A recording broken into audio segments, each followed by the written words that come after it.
खबर भारत।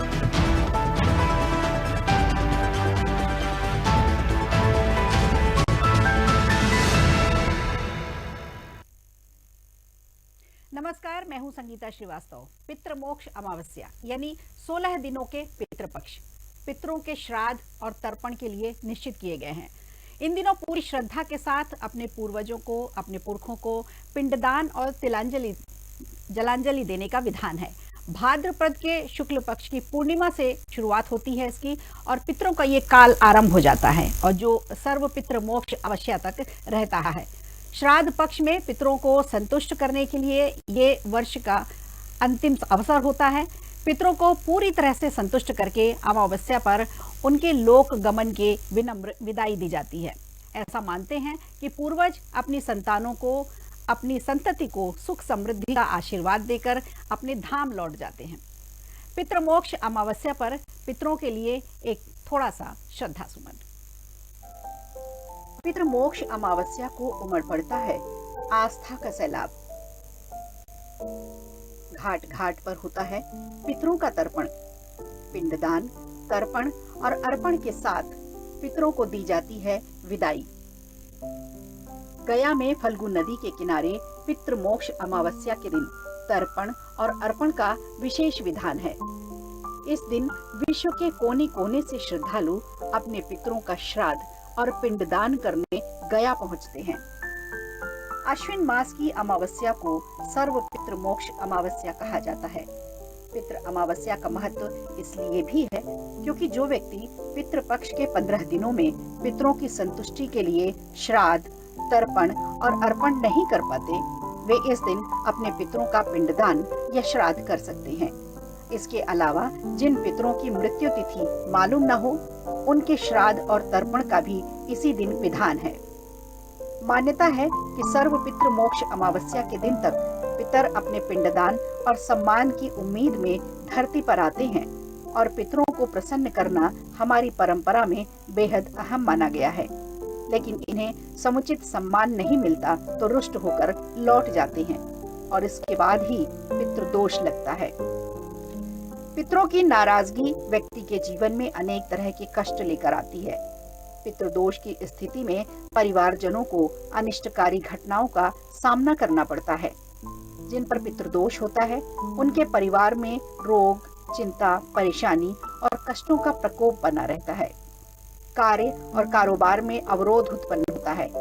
आपस में कलह, संतान को कष्ट, मनमुटाव की स्थितियां लगातार बनती हैं। ऐसा मानते हैं कि अप्रत्याशित घटनाओं के पीछे पितृदोष ही मुख्य कारण होता है। यही वजह है कि अगर पूरे श्राद्ध में पितरों की प्रसन्नता के उपाय किए जाएं और मोक्ष अमावस्या के दिन अपने पुरखों को याद किया जाए, इनकी शांति के लिए तीर्थ स्थान में श्राद्ध का विधान है। अगर इनका श्राद्ध किया जाए, इस दिन जरूरतमंदों को दान किया जाए तो पूर्वज पुरखे प्रसन्न होकर आशीर्वाद देकर जाते हैं।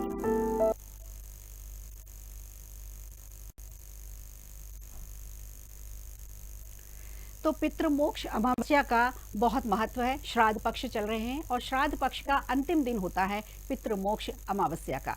क्या होती है पितृमोक्ष अमावस्या, क्या सावधानियां रखनी चाहिए और पितरों की विदाई इस दिन कैसे की जाती है, यही सब हम जानेंगे। आज हमारे साथ मेहमान है स्टूडियो में, पंडित ज्योतिषाचार्य हैं, पंडित विनोद गौतम जी। पंडित जी, आपका बहुत स्वागत है।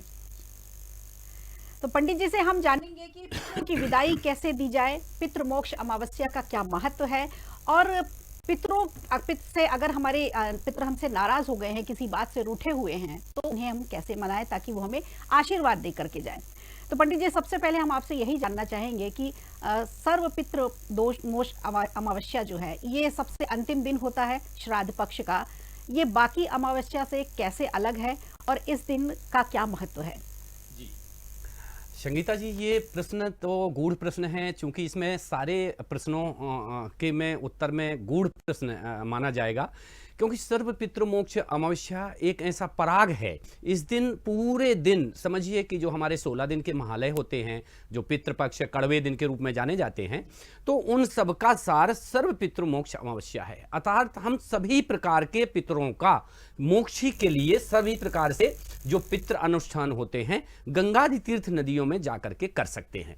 और इस सर्व पितृ मोक्ष अमावस्या में सभी जन, सभी पितरों का, और यहां तक कि अपने माता पिता 7 पीढ़ी तक के पितरों का, गुरुजनों का, और आप अपने शिष्यों का, सभी प्रकार से उनकी पितृ के अलावा सभी जनों की, चाहे वो आपके कुल के हों अथवा आपके कुल के ना हों, उन सभी के संतुष्टि के लिए और उनके लिए जो पितृ लोक की कामना उनको हो और उनको मोक्ष की प्राप्ति हो, इसके लिए सर्व पितृ मोक्ष अमावस्या को विधान बताया गया है। तो इस दिन क्या किया जाता है पंडित जी? पितरों की विदाई का ये दिन होता माना जाता है हमारे सनातन संस्कृति में।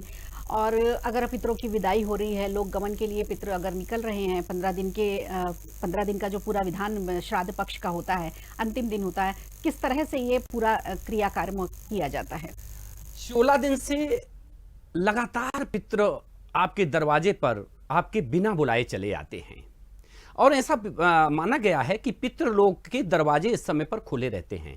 और पितृगण इन 16 दिनों में पूरे दिन सवेरे से जैसे ही 12 बजे सूर्य सर के ऊपर आता है, वैसे पितृलोक अपने परिजनों के दरवाजे पर खड़े हो जाते हैं। विभिन्न स्वरूपों में, चींटी है, किसी भी प्रकार के गौ है, और काग है, इत्यादि जो हमारे इन जीवगण हैं, चाहे वो जलचर हों, चाहे थलचर हों और नभचर, ये तीनों रूपों में इनको मान्यता दी गई है कि ये आकर के अपने किसी सूक्ष्म रूप में और अपने जो परिजन हैं उनके दरवाजे पर खड़े हो जाते हैं।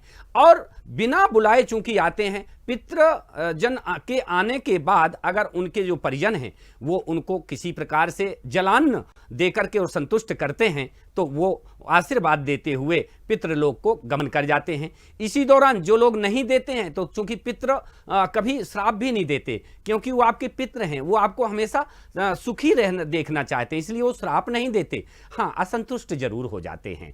तो ऐसे में जब हमने 15 दिन का ये श्राद्ध, 15 पक्षों का जो श्राद्ध महात्म किया है, और अगर जो लोग नहीं कर पाए हैं तो उनके लिए ये आखिरी मौका होता है। इस समय पर एक पितरों का बड़ा समागम लगा होता है, जिस समय पर सब प्रकार के पितृ, आपके 7 पीढ़ी के पितरों का आगमन आपके घर आंगन में होता है।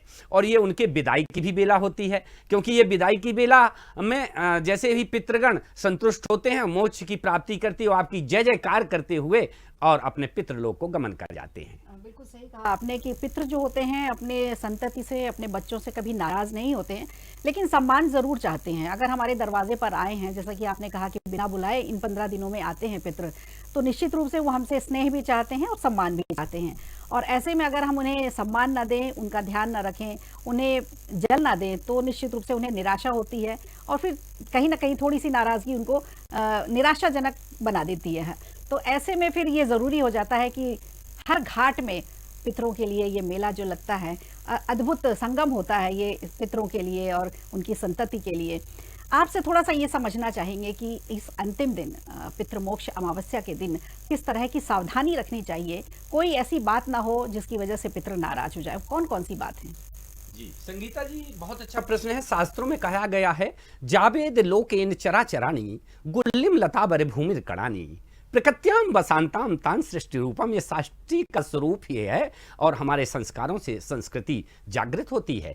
तो हमको अपने संस्कारों को जागृत करना चाहिए। हमको ऐसे कोई कार्य नहीं करना चाहिए जिससे हमारे पितर रुष्ट हों, अर्थात हमको किसी भी गरीब असहाय को नहीं सताना चाहिए। साथ ही हमको निर्धनों की सहायता करनी चाहिए। अपंग और बेसहारा व्यक्तियों को निश्चित तौर पर दान करना चाहिए। और किसी भी ब्राह्मण को जो कि वेद वेद पाठी हो उस ब्राह्मण को आप अपने घर में एक दिन जरूर भोजन कराना चाहिए इन 15 दिनों के बीच में। अगर आपने नहीं करा पाया है तो उसके लिए ही सर्व पितृ मोक्ष अमावस्या का विधान बताया गया है।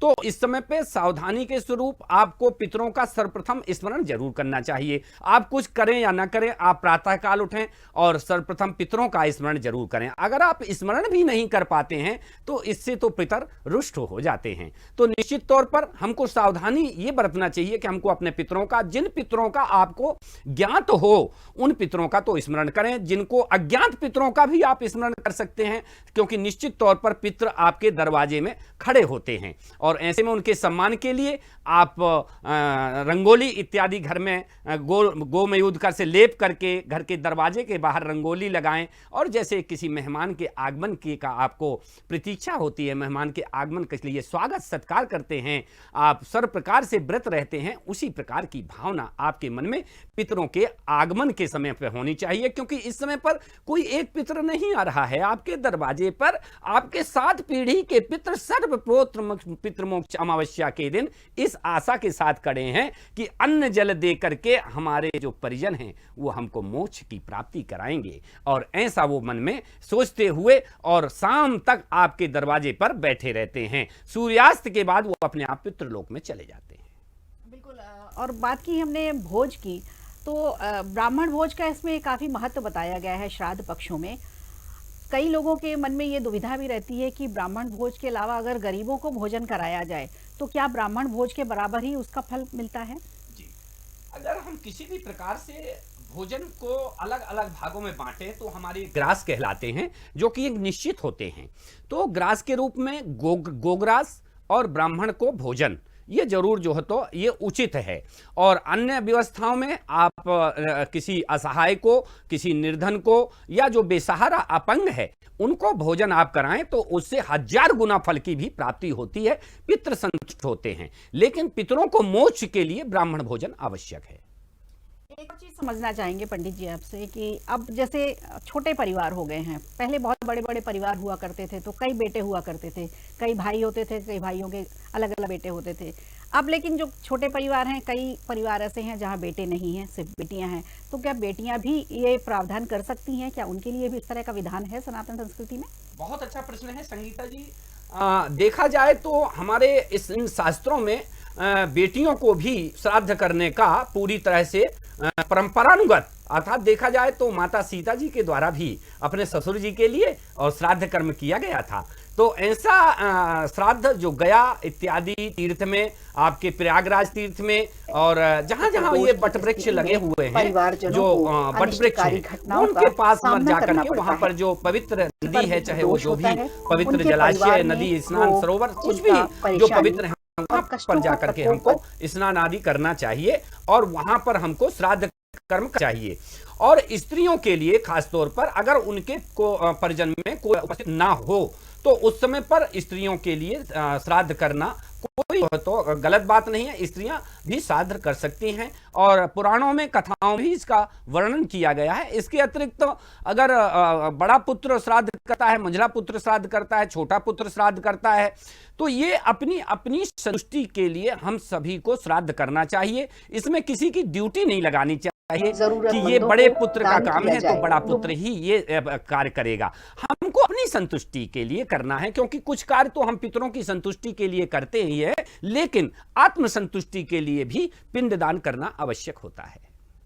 बिल्कुल, जरूर समझ में आती है आपकी बात से पंडित जी की मध्यकाल जो आया उसमें बेटे बेटियों पर भेद किया गया, लेकिन हमारी जो सनातन संस्कृति है उसमें स्त्रियों को भी उतने ही अधिकार थे, जैसा कि आपने बताया कि सीता जी ने भी अपने पिताजी का श्राद्ध किया था।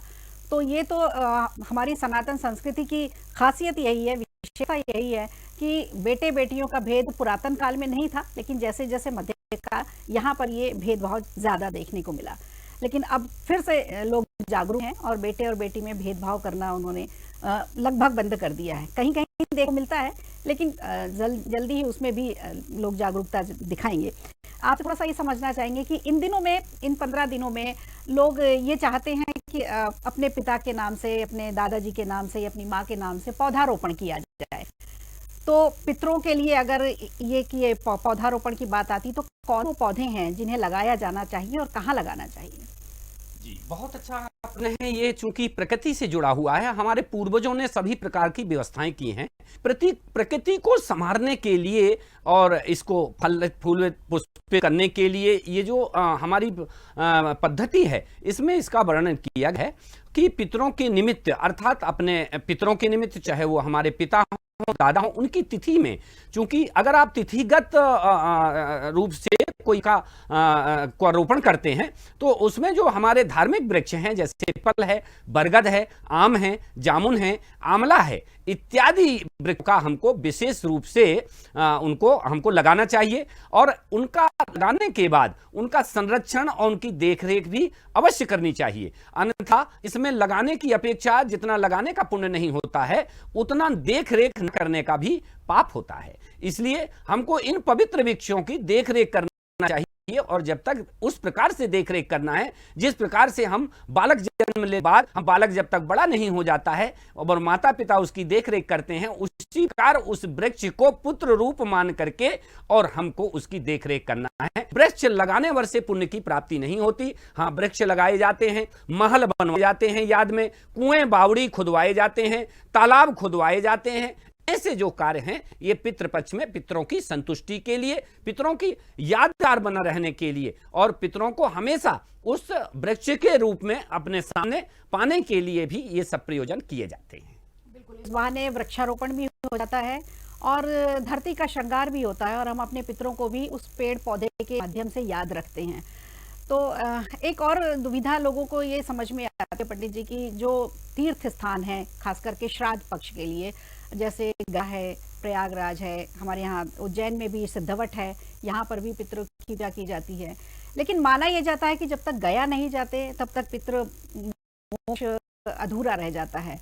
तो जो गया होकर आ चुके हैं, क्या उनको देनी चाहिए, उन्हें भी ब्राह्मण भोज कराना चाहिए? जी अवश्य। शर्व पितृ मोक्ष अवश्य। ये धारणा होती है कि जो लोग गया में अपने पुरखों को तरण कराते हैं और जलांजलि तिलांजलि अर्पण करके आते हैं और पिंडदान अर्पण करके आते हैं, वो फिर इसके बाद इस कार्य से विमुख हो जाते हैं। ऐसा नहीं है। हमको हर पितृ मोक्ष अमावस्या में पितरों के निमित्त, चाहे हम पिंडदान करके भी आए हों, तो भी अपने पितरों को याद करके, ज्ञात अज्ञात पितरों को याद करके हमको प्रति वर्ष इस जो हमारा ये इसको कह सकते हैं त्योहार है, इसको हमको पूर्ण रूप से मनाना चाहिए। क्योंकि ये 15 दिवसीय जो हमारा त्योहार है 16 में समाप्त होता है, और जिसे महालय बोलते हैं, ये पूरा एक मेले के रूप में होता है। आपके घर आंगन में कोई ना कोई दिन कोई ना कोई पितर का आगमन अवश्य होता है। इसलिए हम इन 15 दिनों में अपने घर को सात्विक रखते हैं और पवित्र रखते हैं, सत्य बोलते हैं, सत्य भोजन करते हैं।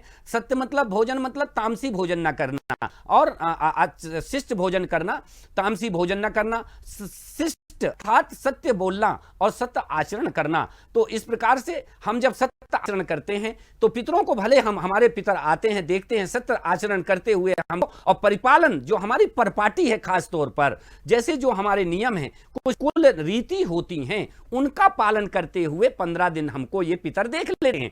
और जब ये विदाई की बेला होती है तो उस समय आशीर्वाद देते हैं कि आपने कुल की रक्षा की, आपने कुल के नियम का पालन किया। इस प्रकार से पितृ प्रसन्न हो जाते हैं। ये सब देख करके ही पितृ प्रसन्न हो जाते हैं, और उनको अगर जल अन्न ग्रहण करा दिया जाए तो साल भर भूखे भी नहीं रहते।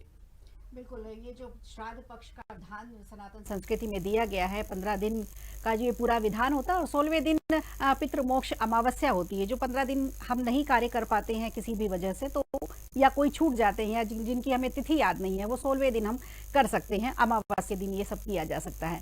पंडित जी, मानव जीवन में बहुत सारी घटनाएं होती हैं, अच्छी भी होती हैं, बुरी भी होती हैं।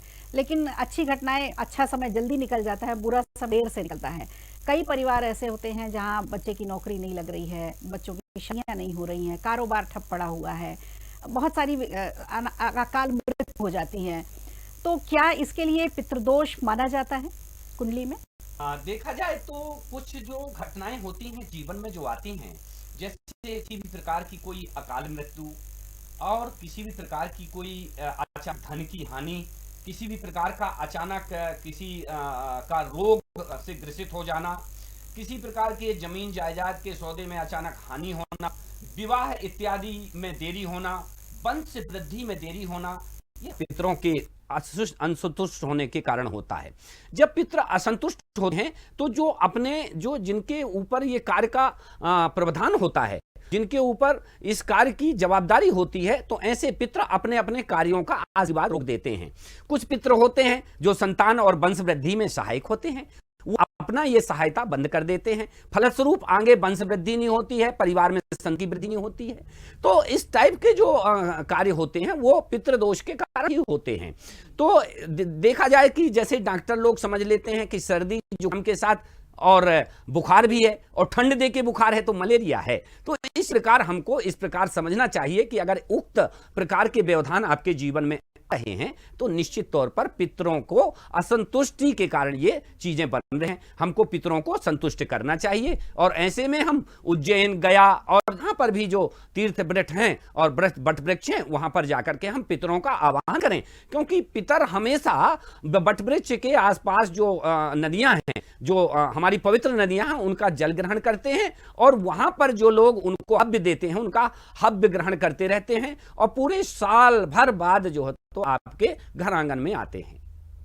बिल्कुल। चलते चलते पंडित जी, आपसे एक जरूर अपने दर्शकों के लिए हम उपाय जानना चाहेंगे कि 15 दिन तो ये श्राद्ध पक्ष होता है, लेकिन ऐसा नहीं है कि इन 15 दिनों के बाद हम अपने पूर्वजों को भूल जाते हैं या हमें भूल जाना चाहिए। ऐसा कौन सा उपाय है जो हम वर्ष भर, साल भर छोटे छोटे से उपाय कर सकते हैं, जिससे हम अपने पितरों को याद रखें, पूर्वजों को याद रखते रहें, और उनके लिए हम हमारे अपने मन में सम्मान भी बना रहे? बहुत अच्छा प्रश्न किया है संगीता जी, क्योंकि 5 दिन और 15 दिन तो सभी लोग अपने नियम के अनुसार कार्य करते हैं, लेकिन एक ये परिपाटी हो कि हमें अपने पितरों का हमेशा आशीर्वाद प्राप्त, उसके लिए हमको प्रातः काल, कहते हैं प्रातः काल उठ के रघुनाथा मात पिता गुरु ना वही माथा, तो हमको अपने पितरों में हमारे गुरु ही आते हैं, तो कि जो पितर हैं उसमें गुरु की संज्ञा दी गई है। तो ऐसे में हमारा मान के प्रतिदिन हमको प्रातः काल उठ करके माता पिता गुरु दादा दादी नाना नानी इत्यादि 7 पीढ़ी के पूर्वज ज्ञात अज्ञात पूर्वजों का स्मरण जरूर करना चाहिए, क्योंकि उन्हीं के हम आशीर्वाद से और उन्हीं के प्रभाव से हम सभी प्रकार का अन्न जल ग्रहण, सुख सुविधाएं, भौतिक सुख सुविधाएं, खान पान, गाड़ी वाहन इत्यादि का हम भोग कर रहे हैं।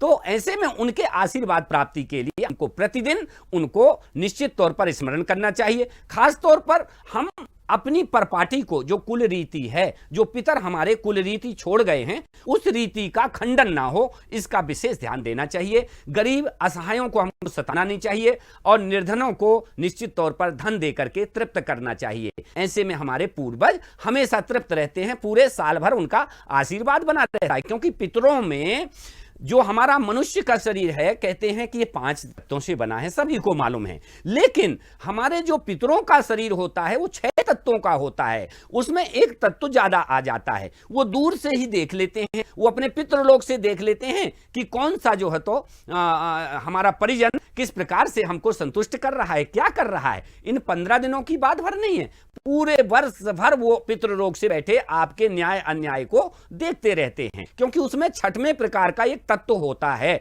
और दूर से ही वो सुगंधी ले लेते हैं, दूर बैठ कर के ही भोग ग्रहण कर लेते हैं, और दूर से ही वो आपकी बातें भी सुन लेते हैं और देख लेते हैं। ये उनमें एक 6वां तत्व होता है जो मनुष्य में नहीं होता, और पितरों में जाकर के ये आ जाता है। तो ऐसे में ये ना देखें कि अब तो 15 हो गए और पितर चले गए, अब तो कोई दिक्कत नहीं है, अब कोई देखने वाला नहीं है। नहीं, वो ऊपर से बैठे सब कुछ देख रहे हैं, इसलिए हमको उनके विपरीत और कुल के रीति के अनुसार ही पूरे समय हमको वर्ष भर काम करना चाहिए। इससे हमारे पितर हमेशा पूरे वर्ष भर संतुष्ट रहेंगे। बिल्कुल, बहुत ही बात बताई आपने पंडित जी, और तमाम तरह की जो दुविधाएं थी और क्या करना चाहिए पितृमोक्ष अमावस्या के दिन, किस तरह की सावधानी रखनी चाहिए, इन सब का जो भ्रम दुविधाएं थी वो आपने दूर की। आपका बहुत बहुत धन्यवाद, बहुत शुक्रिया। तो सनातन संस्कृति में पितृमोक्ष अमावस्या का बहुत महत्व बताया गया।